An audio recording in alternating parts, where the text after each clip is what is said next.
Form 47, 46, 45 और दीगर की तस्दीक। इलेक्शन कमीशन ने फॉर्म की तस्दीक के लिए अफसरान को जिम्मेदारी सौंप दी है।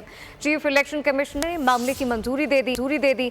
नोटिफिकेशन जारी कर दिया गया है, जबकि वेबसाइट पर अपलोड फॉर्म की तस्दीक की जाएगी। तफसीलात आपको बताएं कि फॉर्म 47, 46, 45 और दीगर की तस्दीक इलेक्शन कमीशन ने फॉर्म की तस्दीक के लिए अफसरान को जिम्मेदारी सौंप दी है। जी हाँ, फॉर्म की तस्दीक के लिए अब अफसरान को जिम्मेदारी सौंप दी गई है। चीफ इलेक्शन कमिश्नर ने मामले की मंजूरी दे दी है। तफसीलात क्या है, फाहद चौधरी से जानते हैं। फाहद, आगाह कीजिएगा, बाकायदा तौर पर नोटिफिकेशन भी जारी कर दिया गया?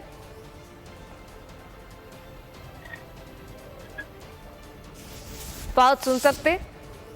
जी मैं आपको सुन सकती हूँ। जी फाहद, आगाह कीजिएगा, फॉर्म 47, 46, 45 और दीगर की तस्दीक के लिए इलेक्शन कमीशन ने फॉर्म की तस्दीक के लिए अफसरान को अब ये जिम्मेदारी सौंप दी है। जी बिल्कुल, फॉर्म 45, 46, 47, 48 और 49 की तस्दीक के लिए इलेक्शन कमीशन ने वेबसाइट पर अपलोड किए गए फॉर्म्स की तस्दीक की जिम्मेदारी मुताल्लिका अफसरान को सौंप दी है। चीफ इलेक्शन कमिश्नर ने मंजूरी दे दी है और उसके बाद नोटिफिकेशन भी जारी कर दिया गया है।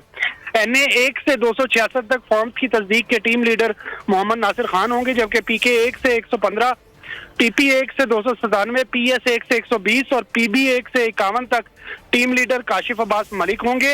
ये टीम्स जो है ये पोलिंग स्टेशन की लिस्ट के मुताबिक अपलोड किए गए फॉर्म 45 और 46 की तस्दीक करेंगी और मिसिंग फॉर्म 45 और 46 की निशानदेही की जाएगी। इन टीम्स को तस्दीक के लिए ये जिम्मेदारी दी गई है। 7 रोज में काम मुकम्मल करने का हुक्म दिया गया है चीफ इलेक्शन कमिश्नर की तरफ से। जी, मिसिंग फॉर्म की निशानदेही होगी। फाहद चौधरी अपडेट कर रहे थे, आपका शुक्रिया। सब्सक्राइब करें और बेल दबाएं ताकि कोई खबर रह न जाए।